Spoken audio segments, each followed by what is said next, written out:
Quero saudar a todos com a paz do Senhor Jesus. Graças a Deus que nos dá vitória e a oportunidade de nesta manhã estar na sua casa, como também na sua presença, para o adorar, glorificar e exaltar o seu santo, bendito e eterno nome. Estou feliz por poder participar desta vigília da mulher cristã aqui em Coronel Fabriciano. Quero louvar a Deus pela vida do pastor Ubiraci Portilho, que nos convidou para estar aqui desta feita. Parabenizar a todas as irmãs que estão na coordenação deste trabalho maravilhoso de oração, busca de Deus, busca da presença do Deus Todo-Poderoso. Fico feliz por já ter podido sentir a presença de Deus através da ministração do pastor Tiago Nonato. Deus o abençoe poderosamente, uma palavra extraordinariamente abençoada da parte de Deus, e fica até difícil para um pregador pequeno como eu pregar depois de uma palavra tão profunda como esta. Deus o abençoe e prospere o seu ministério. Aos irmãos ali de João Monlevade, amigos que eu pude rever essa noite, Deus abençoe vocês poderosamente, em nome do Senhor Jesus. Vigília é um culto bem diferente. Vigília não é um culto que qualquer pessoa suporta. Vigília só fica até o fim quem tem propósito de Deus e propósito com Deus. Ontem à noite, na madrugada de ontem, eu já estive pregando numa vigília na cidade de São Carlos, e nós estávamos ali, eu e o cantor Matos Nascimento, adorando a Deus na beleza da santidade de Deus. E fomos até às 5 da manhã naquele lugar. Cheguei em casa às 8, para as 9 estar no aeroporto para vir para cá. Eu acredito nesse trabalho. Eu acredito que os remanescentes de Deus vão permanecer até o fim. Os fãs já foram embora, os crentes continuam na vigília. Abra sua Bíblia, por favor, Abacuque, capítulo 2, versículo 1. Deus tem esta manhã uma palavra para o teu coração, e se você veio ouvi-la, ainda mais, hoje, pelo que eu entendi, esta é a terceira mensagem da vigília. Então o restaurante aqui em Coronel Fabriciano é de primeira linha, porque restaurante de rico tem a entrada, o prato principal e a sobremesa. A entrada é o que prepara o estômago para receber o prato principal. E para antes de ir embora, a gente não faz a menor questão de deixar a sobremesa para trás. A gente come.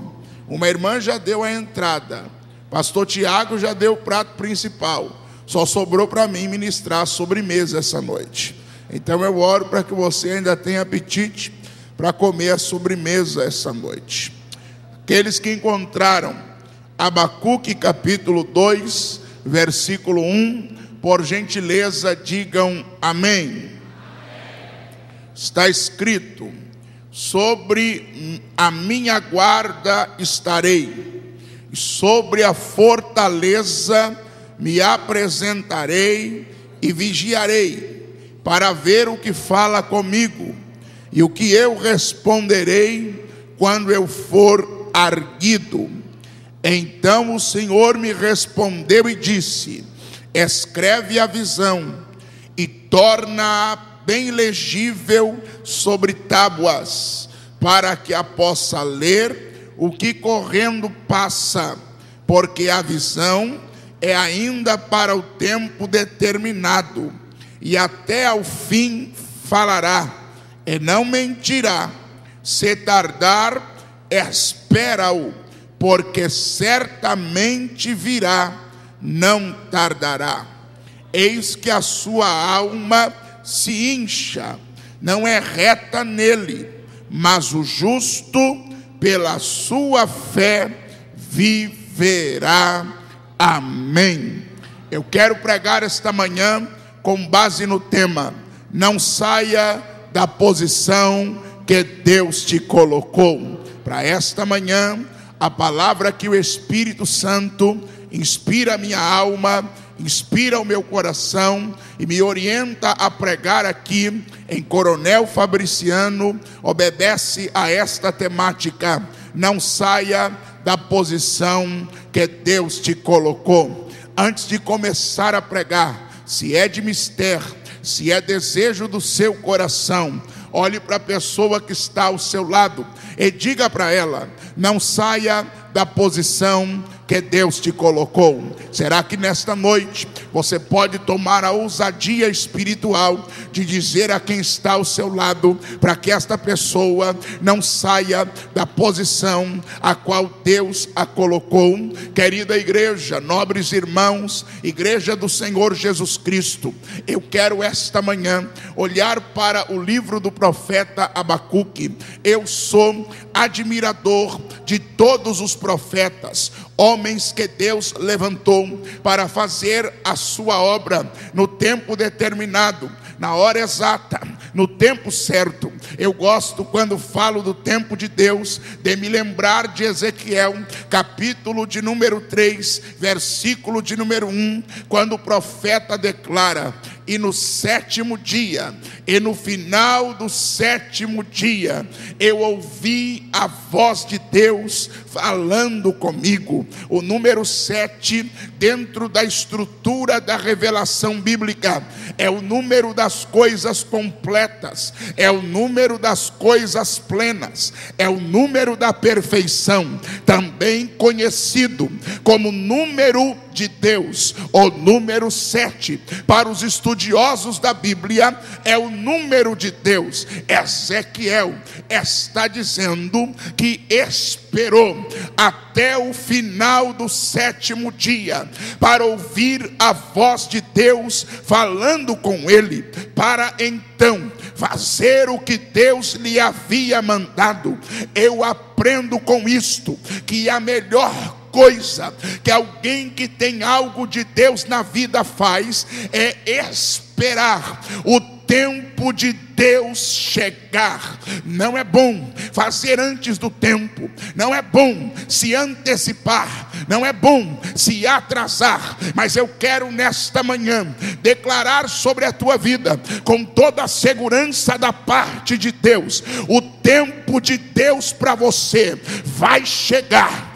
Queira Satanás ou não queira, goste Satanás ou não goste, o tempo de Deus vai chegar. E no tempo de Deus tudo acontece no tempo de Deus. A porta se abre no tempo de Deus, o recurso chega no tempo de Deus, você será lembrado no tempo de Deus, as forças se renovarão em ti no tempo de Deus, a mão do Senhor te conduzirá no tempo de Deus, teus inimigos ficarão envergonhados no tempo de Deus, o mar se abre no tempo de Deus, o Jordão para no tempo de Deus, o maná cai do céu no tempo de Deus, a chuva rega a terra no tempo de Deus, a bênção chega. Espere o tempo de Deus, porque no tempo de Deus Ele vai falar com você,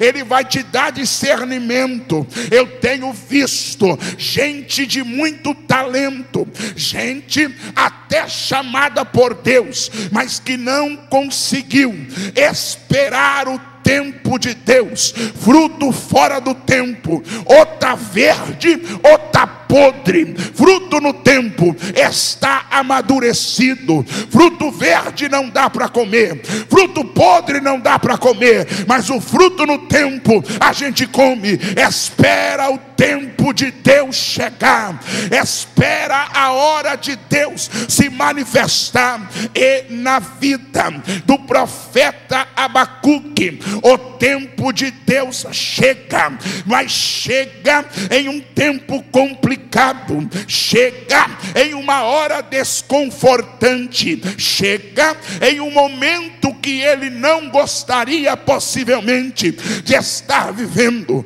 Conta-nos a história que Abacuque é contemporâneo, ou seja, viveu na mesma época que o profeta Jeremias, o profeta das lágrimas, o profeta chorão, o profeta do quebrantamento. E na boca de Jeremias Deus colocou uma palavra de advertência para a nação de Israel. Jeremias foi chamado por Deus, escolhido por Deus desde o ventre de sua mãe, e Deus confirma a ele dizendo: antes que te formasse no ventre eu te conheci, e antes que saísses da madre eu te santifiquei, e às nações eu te dei por profeta. Esta verdade de Deus vai nortear toda a vida de Jeremias, pois ele tem um desafio: combater a rebeldia do seu povo, combater o desvio do seu povo. E quando ele percebe no discernimento de Deus que o seu povo já não anda mais segundo os preceitos do Senhor, Deus vem a ele dizendo que o povo do norte, o povo dos caldeus, que nós conhecemos como nação de Babilônia, viria por permissão de Deus contra Judá e contra Jerusalém, e Deus usaria os caldeus para exercer juízo sobre o seu Israel. Ei, Abacuque está vivendo este tempo, e quando ele ouve que Deus vai usar os povo caldeus para exercer juízo, ele então não consegue entender. Eu acho maravilhoso na história de Abacuque que ele não vem como Jeremias e Ezequiel de uma família de sacerdotes, ele também não vem como Daniel da linhagem dos nobres, ele também não é como Amós, que veio detrás do rebanho. Ele é um levita, ele é aquele tipo de gente escolhida por Deus para militar no louvor, para lidar com a música. E você sabe melhor do que eu que uma pessoa que milita com música, que tem habilidade musical, ela tem que ter uma sensibilidade diferente para ouvir O músico que Deus chama, ou aquele que tem sensibilidade musical, ele tem um ouvido diferente, chamado por muitos de ouvido absoluto, que é capaz de discernir as notas musicais. Músico ouve diferente. Quando eu ouço um hino, eu ouço uma melodia acompanhada de palavras, mas o músico, ele consegue discernir as notas musicais. No meio da música, ele consegue saber se está afinado, se a música deve ser tocada em dó, em ré, em fá, em mi, em lá. É pela audição que o músico entende isto. Quando eu vejo a chamada de Abacuque, eu escuto claramente a voz de Deus dizendo: é tempo de Deus levantar uma geração que ainda tem sensibilidade para ouvir. Está faltando em muitos crentes hoje sensibilidade para ouvir a voz de Deus. Ouvir voz de Deus não é como ir no show de música mundana e ouvir gente do mundo cantando. Para ouvir a voz de Deus, tem que estar na posição certa, na hora certa, no momento certo. Só ouve a voz de Deus quem está na posição. Crente fora da posição ouve a voz do homem, mas não ouve a voz de Deus. Crente fora da posição ouve a voz do diabo, mas não ouve a voz de Deus. Mas crente na posição, o diabo não fala com ele, porque não tem ouvido para ouvir Satanás. Crente fora da posição, se o homem desconcertado vier falar com ele, ele também não tem nada com o homem desconcertado. Mas o crente na posição, Deus fala e ele diz: fala, Senhor, porque o teu servo, a tua serva está ouvindo. Sensibilidade para ouvir a voz do Senhor nosso Deus é uma necessidade para os nossos dias. Jesus, falando à sua igreja no livro do Apocalipse, a reiteração que ele faz é esta: quem tem ouvidos, ouça o que o Espírito diz à igreja. Nós estamos tendo hoje na nação brasileira o crente baladeiro, só vai no culto para se divertir. Nós estamos tendo hoje na nação brasileira o crente domingueiro, só vai no domingo para dizer que ainda está participando. Nós temos na nação brasileira, nos dias de hoje, o crente do pecado escondido, que está no meio da igreja, mas não é igreja, está no meio dos crentes, mas não é crente, está no meio dos santos, mas não é santo, está no meio da luz, mas não é luz. Ele esconde o seu pecado. Ei, esse tipo de gente vai ter que dar conta diante de Deus. Mas eu tenho descoberto um tipo de crente no meio da igreja que eu tenho ficado aborrecido com ele. É o crente fã. Ele não vai na igreja por causa de Jesus, ele não vai na igreja por causa da palavra, ele não vai na igreja por causa do louvor. Ele vai na igreja porque ele é fã do pregador, ele é fã do cantor. E aí ele chega no culto e ele fica logo oriçado. Ele não quer saber quem está cantando o hino da harpa, ele não quer saber da irmã que está fazendo uma oração. Ele quer ouvir o ídolo dele, ele quer ouvir o que ele é fã. E aí ele fica procurando. Se a pessoa não chega, ele já começa a se coçar no banco, vira para o outro e começa a murmurar: fulano devia já ter chegado, meu relógio está dizendo que já estava na hora dele estar aqui. E o fulano, o ídolo dele chega, ele fica todo animadinho, enquanto o ídolo dele está fazendo, ou pregando, ou cantando, ele está ali animado, levanta a mão, pula. Aí acaba o ministério do ídolo dele, aí para ele o culto acabou. Pode quem quiser cantar, que ele não está nem aí mais. mais. Pode quem quiser pregar que ele não está aí mais. Ele é o fã. Aí acaba o culto, ele corre para a porta com a porcaria de uma máquina fotográfica e fica gritando: deixa eu tirar uma foto contigo, assina na minha Bíblia, vem aqui me dar um abraço. É o fã. Só que o fã, ele não é firme na fé não, porque se o ídolo dele cai, ele desvia. Se o ídolo dele fala que é para plantar bananeira, ele planta. Ei, meu irmão, nós não temos que ser fã, nós temos que ser discípulo. E não tem que ser discípulo de homem, nós temos que ser discípulo de Jesus Cristo de Nazaré. O discípulo, ele vai até o fim. O discípulo, ele não desiste. O discípulo, ele entende um princípio de culto, irmão. O culto não fica bom quando alguém chega, o culto fica bom quando eu chego, porque quem veio prestar culto fui eu. Se alguém chegar em casa ao dizer: não gostei da vigília, você está dizendo: eu fui ruim na vigília. Mas eu creio que você não vai chegar assim não. Você vai chegar dizendo: o que eu pude adorar, eu adorei. O que eu pude glorificar, eu glorifiquei. O que eu pude falar a língua, eu falei. Ei, meu irmão, se você é fã, vai embora dormir, que não tem nada para você aqui não. Agora, se tu é adorador, joga essa mão para cima, solta esse grito de glória, deixa o Espírito de Deus. Eu estou sentindo que tem adorador em Coronel Fabriciano essa noite. Eu estou sentindo que tem adorador na vigília da mulher. Eu estou sentindo que tem adorador no meio dos crentes. Então, meu irmão, te prepara, porque Deus tem uma palavra para você essa noite. Quem acredita nisso, solta mais um grito de glória a Deus aí em nome de Jesus.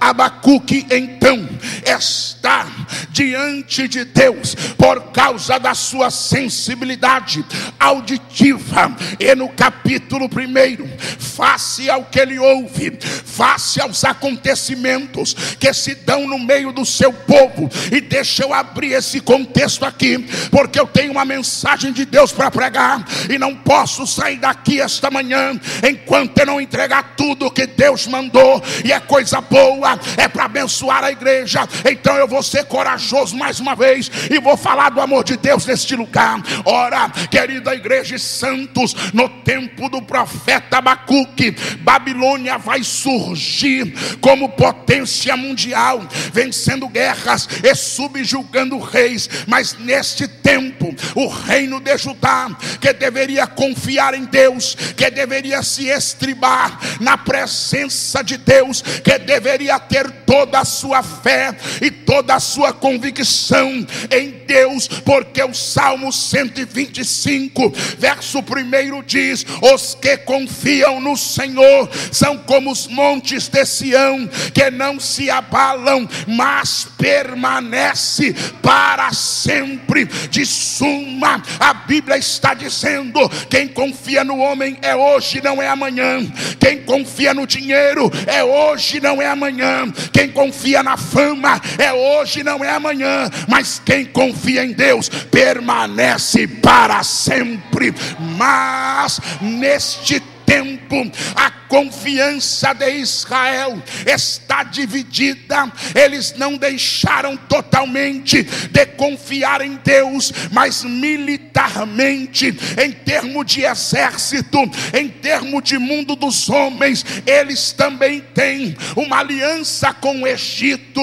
Quando é que esta aliança com o Egito surgiu? Eu te digo, surgiu no tempo do rei Salomão. Sim, Salomão foi o rei da sabedoria. Sim, Salomão foi o rei da estratégia. Sim, Salomão foi o rei dos sonhos. Sim, mas Salomão também foi o rei das alianças erradas. Ele tinha uma prática: cada vez que ele ia fazer uma aliança com um reino, ele se casava com a filha do rei. E a primeira mulher com a qual ele se casou foi exatamente a filha de Faraó. O faraó da época se chamava agora, no tempo de Abacuque, Neco. E desde o tempo de Salomão, o Egito entendeu que perderam Israel. Preste atenção nesta coisa que Deus vai falar aqui agora. Ei, perderam Israel, mas Israel voltou e fez uma aliança. Vamos tomar muito cuidado.